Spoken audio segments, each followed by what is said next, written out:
Le baseball peut-il survivre à Montréal? Écoutez le podcast LOCKEDON sur MLB. You are Locked On MLB,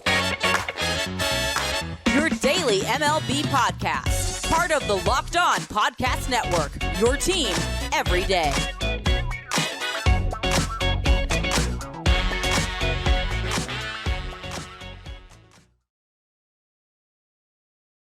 Bonjour, bienvenue. All right, I'm done speaking French, and welcome to Locked On MLB, part of the Locked On Podcast Network, where it's your team every day.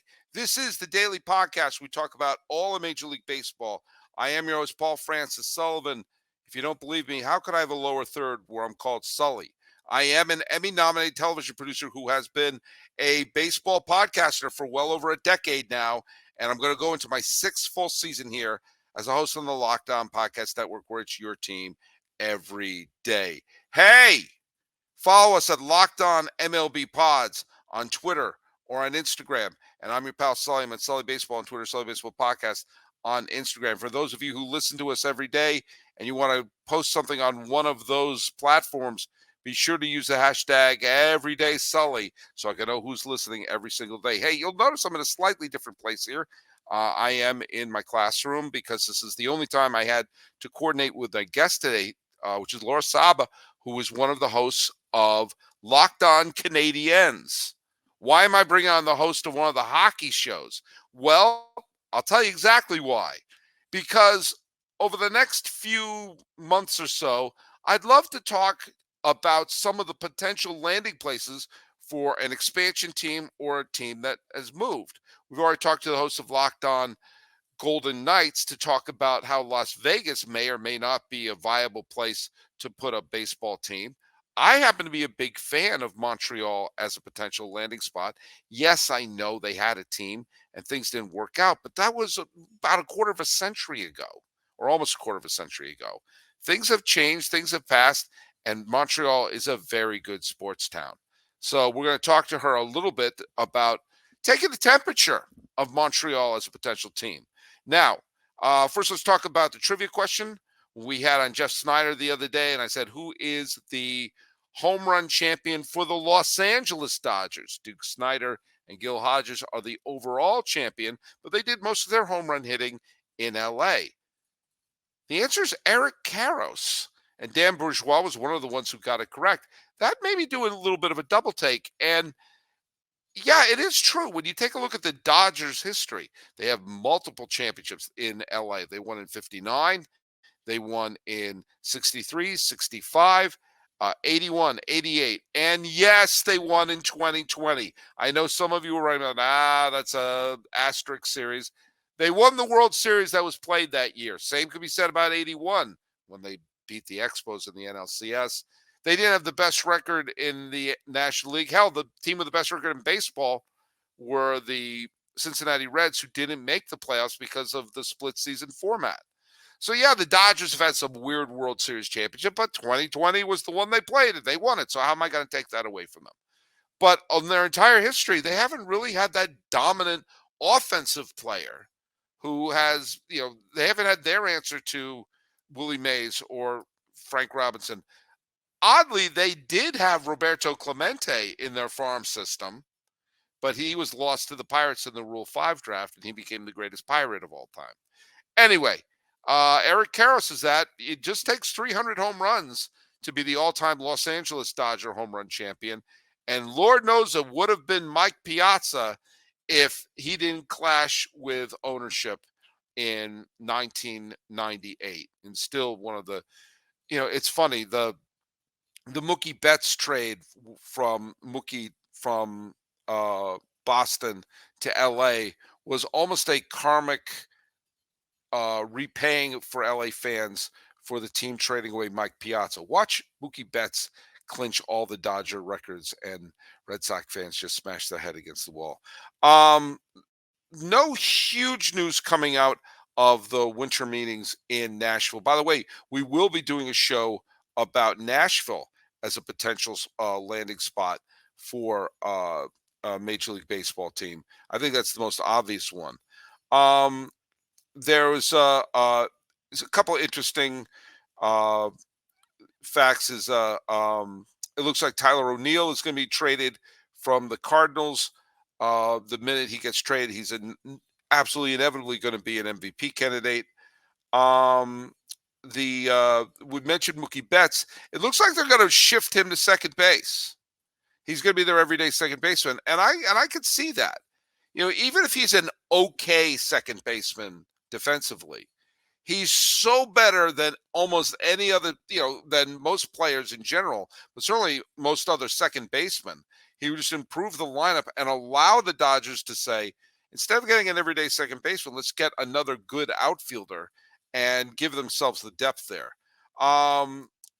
Rob Thompson, that's one of the bigger stories going on, is that Rob Thompson, who's done an absolutely tremendous job when he took over for Joe Girardi in the 2022 season, led the Philadelphia Phillies to a trip to the World Series in 2022, and almost did it again this year.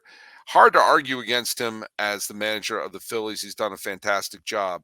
So good work on him. He gets a contract extension with the Philadelphia Phillies. And it's funny, the Mariners have made a series of trades recently, including trading away Marco Gonzalez and Kelnick. All these people who just a few years ago looked like they were going to be the foundation for an improved Seattle Mariner teams, and now they've basically shipped everyone off as parts. There's been a little bit of people wondering if the clearing of the payroll for the Seattle Mariners is there because the Mariners want to make room for a Juan Soto or a Shohei Ohtani. I don't think Shohei Ohtani is going to go to the Seattle Mariners, but Soto could be an intriguing landing spot for the Seattle Mariners. And he's young enough that, again, whatever prospect you want to give up for him, especially if you pony up the money to sign him to a long-term deal, is worth it. It's one of the reasons why I wonder what the Yankees are even thinking about. He's a left-handed power hitter in his prime. They didn't sign Harper when they had a chance to do that. They didn't sign Freeman when they had a chance to do that. Are you really going to hold on to your prospects when you have a player in his prime who would feast in Yankee Stadium? I don't know, and neither do you, but if the Mariners want to get in on it, that's fine by me. Well, if any other big news comes around, we'll let you know, but we're going to be talking a little bit about the possibility of Montreal being a landing spot for a Major League Baseball team. I know we come to sports to escape from some of the crazy realities of real life, but can we talk just a minute about preparing for real life? According to the FDA, pharmacies are running out of antibiotics like amoxicillin right in the middle of the worst flu season in over a decade. That's pretty scary. I can't imagine more helpful feeling than one of my two kids getting sick while a supply chain issue kept them from getting the life-saving medication they need. Thankfully, we'll be okay because of Jase Medical. The Jase case is a pack of 5 different antibiotics to treat a long list of bacterial illnesses, including UTIs, respiratory infections, skin infections, among others. This stuff can happen to any one of us. Visit jasemedical.com and complete your physician encounter. It'll be reviewed by a board-certified physician, and your medication will be dispensed by a licensed pharmacy at a fraction of the regular cost. It's never been more important to be prepared than today. Go to jasemedical.com and use for code LOCKEDON to get $20 off of your order. That's Jase Medical. Locked On has launched the first ever national sports 24/7 streaming channel on YouTube. Locked On Sports Today is here for you 24/7, covering the top sports stories of the day with local experts at Locked On, plus our national shows covering every league. Go to Locked On Sports Today on YouTube and subscribe to the first ever national sports 24/7 streaming channel. Now, as I mentioned earlier, they're talking in Nashville, which is a place that I think was a no-brainer for a Major League Baseball team. But what about Montreal? Well, to talk about it with us is one of the voices of Locked On Canadiens, who's joining us, Laura Saba. Nice to see you. Oh, you're muted. Thank you so much for having me, Sully. Absolutely, absolutely. Look at I've been a I just want to let just the background. I'm a big proponent. I think Montreal is, even though the Expos moved, there were a lot of other factors around that besides support. I think the stadium, I think the strike, and a lot of things kind of collided at once. The bitterness of the Expos leaving, that was in 2000. It's nearly been 20 years. And if I use my rule of seven, there are 26-year-old kids in Montreal who have zero clear memories of the Expos even existing. And quite frankly, it's a huge city with really good sports fans. The Canadiens are one of the best drawing teams in all the NHL.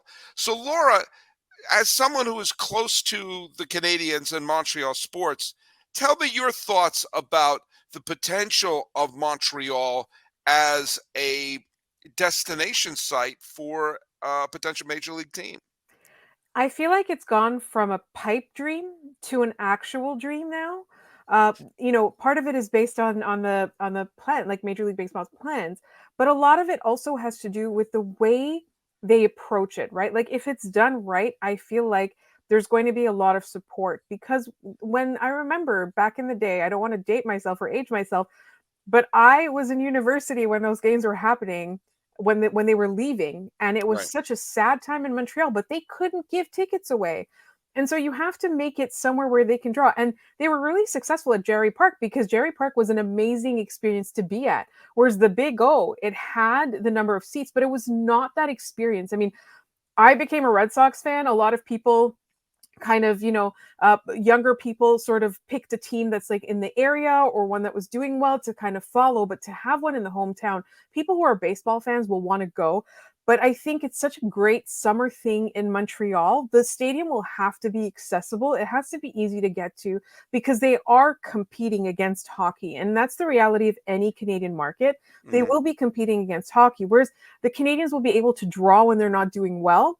The baseball team, whatever it is, will have to not just be good. And if they're not good, they have to have something that draws them in. So the experience itself has to be worth it.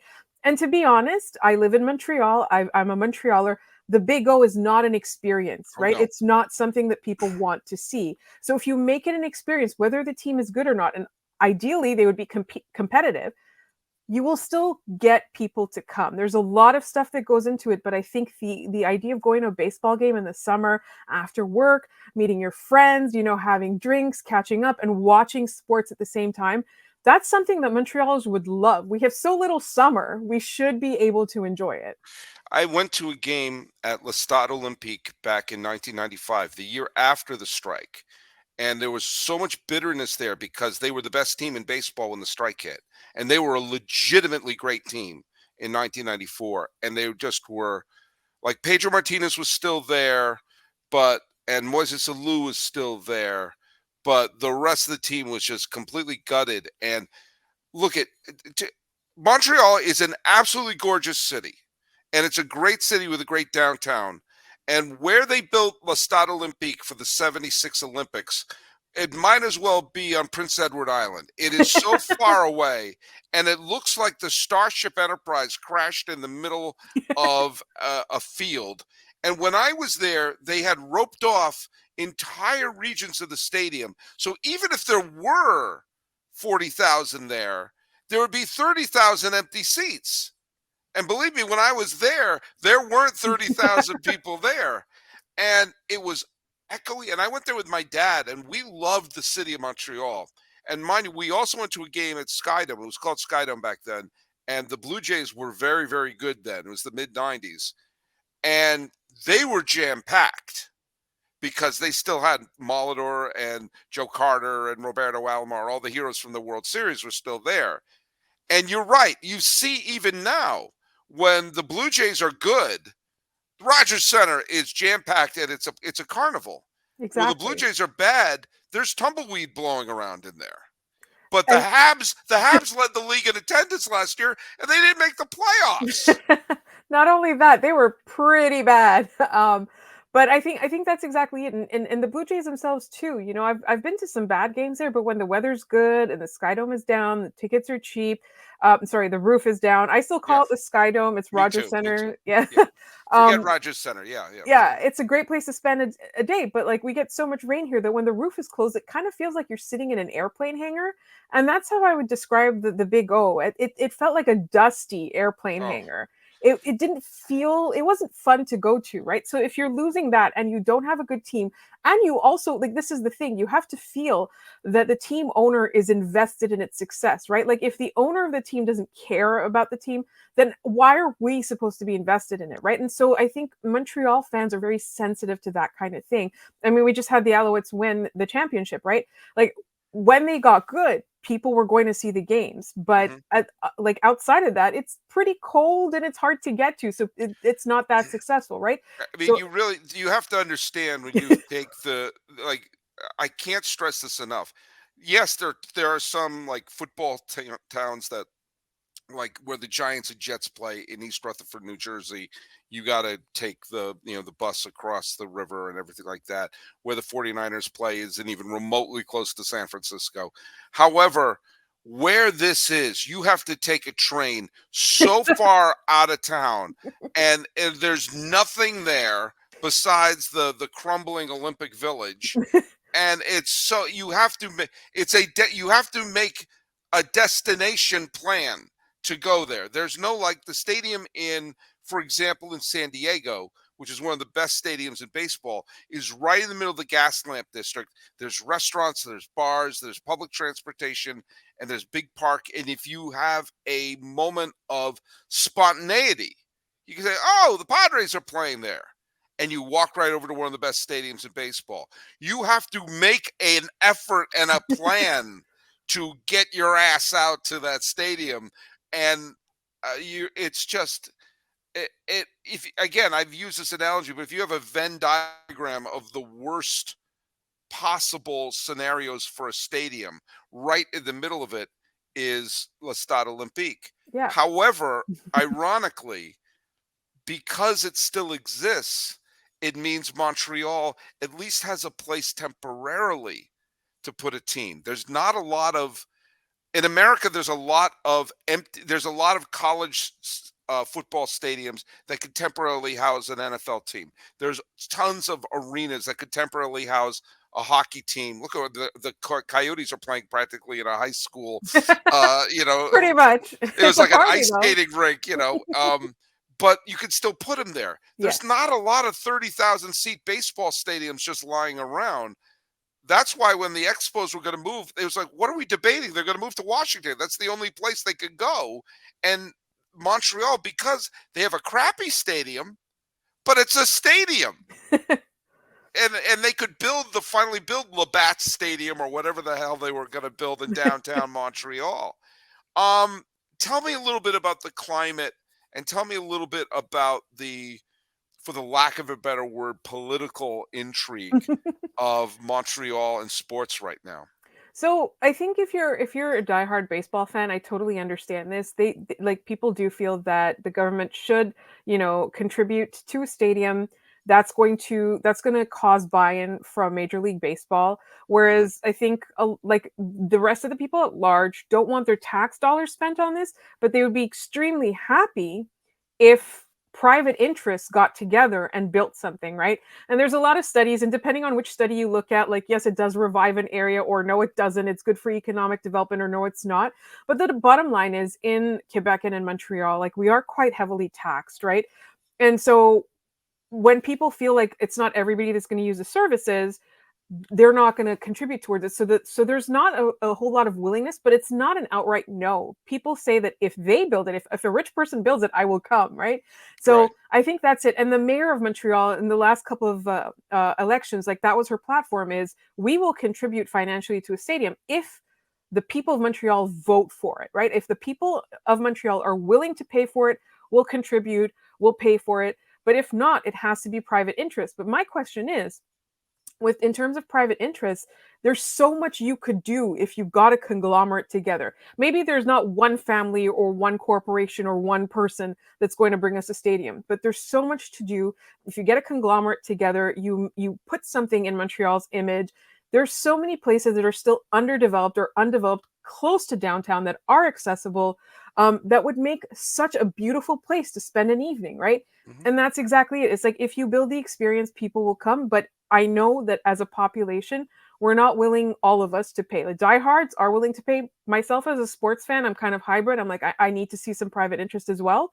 Right. But in general, like the attitude here is we need to it has to be private pockets, not Mhm. public pockets. Well, I mean, some of the more successful stadiums in America over the last bunch of years. I mean, the stadium in San Francisco has been an overwhelming success, and that was almost entirely privately funded. And The it's two new, beautiful. the two It's new state. I beautiful. mean, it's beautiful. It fits in perfectly in the city, and of course, what was the big? I mean, the Giants had threatened to move in both the '70s and the '90s because their stadium was so terrible. I mean, it's a similar situation. I was living in the Bay Area when there was talk of moving. Believe it or not, they wanted to move from San Francisco to Tampa. I mean, that's when Tampa was a destination place. Now Tampa is either a place in baseball history where either everyone wanted to go to or leave, but it's never been a place where people actually wanted to be. Um, and because they had built a stadium in Tampa in the mid in the late '90s to attract the team. They tried to attract the White Sox. They tried to attract the Twins. So it was the great leverage. Like we could always move to Tampa because it was just sitting there unused. And if there are any two stadium situations from my youth that were complete disasters. One was San Francisco, the Candlestick Park, which I would go to in high school and when we lived in the Bay Area, and you'd go there on a summer night in San Francisco wearing a parka, having mittens. You look like you look like you were doing the Iditarod there because that's how freezing it was. And the other was another stadium I went to, which was in Cleveland, the old Cleveland Municipal Stadium, which was an 80,000 seat stadium that couldn't draw 10. And it Wow. was called the Mistake by the Lake because it was on the lake and this huge fog would come billowing in. And then the new stadiums they built there, I still call it Jacobs Field. I forget what the hell it's called now. But suddenly the It's nice. Cleveland, what is that? It's nice though. I can't remember It's the name gorgeous. either. It's gorgeous and it's small and it's compact. And the stadium in San Francisco is the best in baseball. You know, there's so many cities that were lost causes. Seattle was a lost cause, and now they're a tremendous success with their new park. I think Montreal, if they had the right stadium in the '70s and '80s, especially the '80s when they built some great teams, if they had the right stadium instead of the awful place, I think they could have built the strong fan base along the lines of the Blue Jays and could have succeeded big time. Absolutely, 100%. I absolutely believe that. And that's it. It's like there are some sports especially in Canada, a sport like hockey or in certain areas of the US football, right? Yep. There are certain sports where they don't need to be good and the experience doesn't need to be great and they're still going to have a massive fan base. But there are some where you kind of have to play to the marketing. It can be Hmm. successful, but you have to put an effort in it. And I think ownership is so important in all sports. Ownership buy-in, ownership attitude is so important. And particularly in a case such as this, if you have the right people get together and say, we're going to make this happen and succeed in Montreal, it will. I have absolutely no doubt because people in Montreal, we're an easygoing people. We like to have fun. We work to have fun. And what is more fun than spending, a weekday? Like that's my favorite thing is like baseball could be such a good weeknight activity. It's Yeah. not, it's not high maintenance and it's a way to catch up with your friends, but also watch sport. It's not like, it doesn't require too much emotional labor, but you get a lot of emotional reward from that. Right. Well, I mean, it's why I mean the nickname of the national pastime is so accurate. It's not you don't sit there intense. I mean, I sometimes do, but there are so many games. As I said, a lot of times, like I'm here in my workplace here in Pasadena. There's so many times when I'm leaving work and it's like it's 5 o'clock here in California. I go, oh, it's about 8 o'clock on the East Coast. I just want to listen to a game. I just want to listen, Exactly. and it's a daily companion, and it is different than a hockey team. It is different from a football team because it's like this is your companion for the summer. And Canada summers are nice. Yeah. They're very nice. And yeah, though there's plenty of rain, but there's also if you have the proper kind of dome where you could put the roof on if it's pouring, but you open it up the way they do in Seattle, the way they do in Milwaukee, that if it's open, it has a really great feel to it. And to play that downtown, and to have it, and to me, this is another critical thing. You have to have something that looks and feels like that hometown, that downtown. You can't have it. I don't know if you've ever been to New Orleans. No, I'm not. New Orleans has a beautiful character and look to it. Another city with French origin, but the Silver Dome looks like the mothership from Close Encounters landed right in the middle of this beautiful city. They can't go that route. No. They have to have something that blends in with the city and blends in with the character. That's what makes the San Francisco Stadium so great, and Camden Yards so great, and the one in San Diego so great, is that it looks like it's been there forever. It feels like the city. It doesn't feel like an intruder. It feels like it belongs. Right. And there's so much of downtown, like downtown Montreal almost feels like you're in Switzerland. It has a very European feel to it. It So does. if you build a stadium that has that look and feel to it, I bet it would be a tremendous success. I think so too. And that's the thing. Like I'm not one of those diehard Expos fans that lives in the past, but I am Mhm. a person who, I think I will always be a Red Sox fan at this point. Like I had so many good memories of that, right?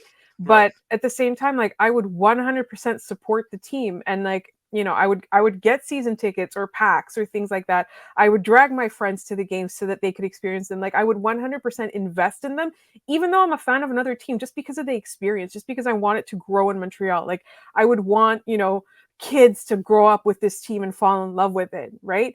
So it's a little bit, it's one of those things where I think that it can be done, and it can be done perfectly. Like there's so much potential and opportunity here. It just needs a bit of buy-in, is all. And they already have a natural rival with the Blue Jays. Exactly. They have a And built-in rivalry. right, and regional rivalries too, right? Like they've got the Right. Yankees, they've got like, I mean, And you look at Boston exactly, right. And so it would be so interesting and so fun, I think. and But we and need the buy-in.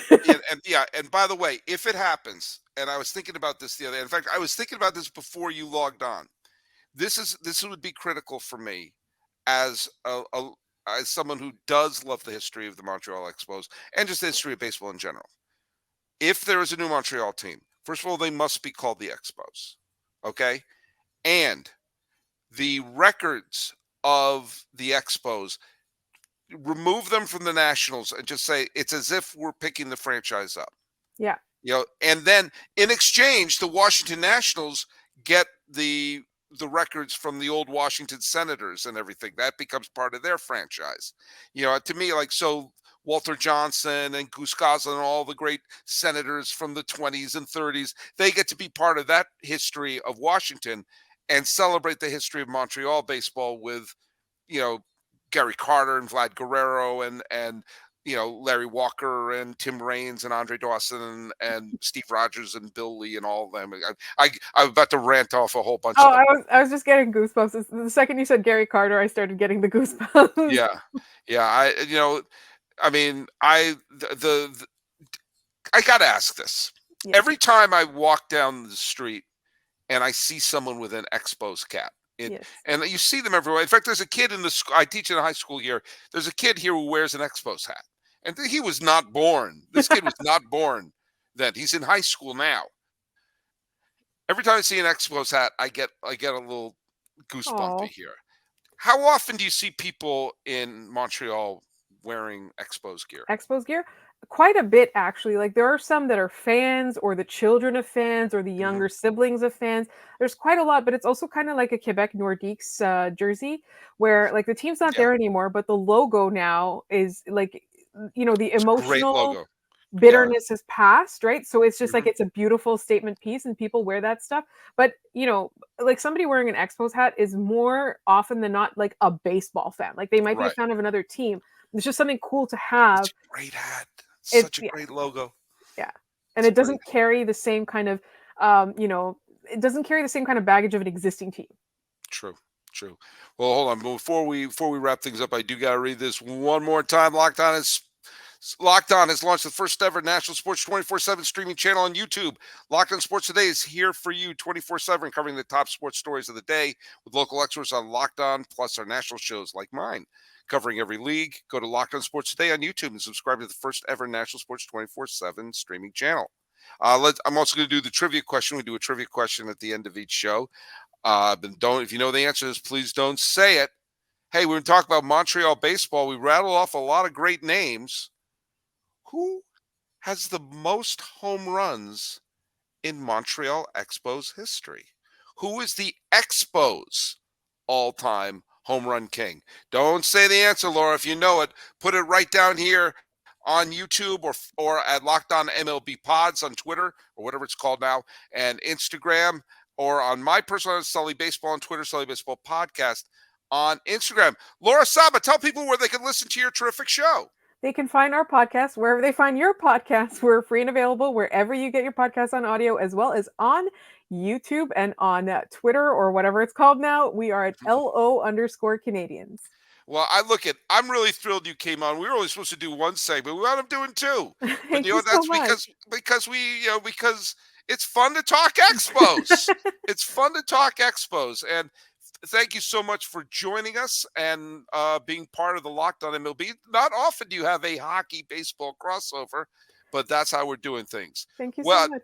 on behalf of Laura Saba, the host of Locked On Montreal Canadiens, this has been Locked On MLB. I am your host, Paul Francis Sullivan. Please call me Sully.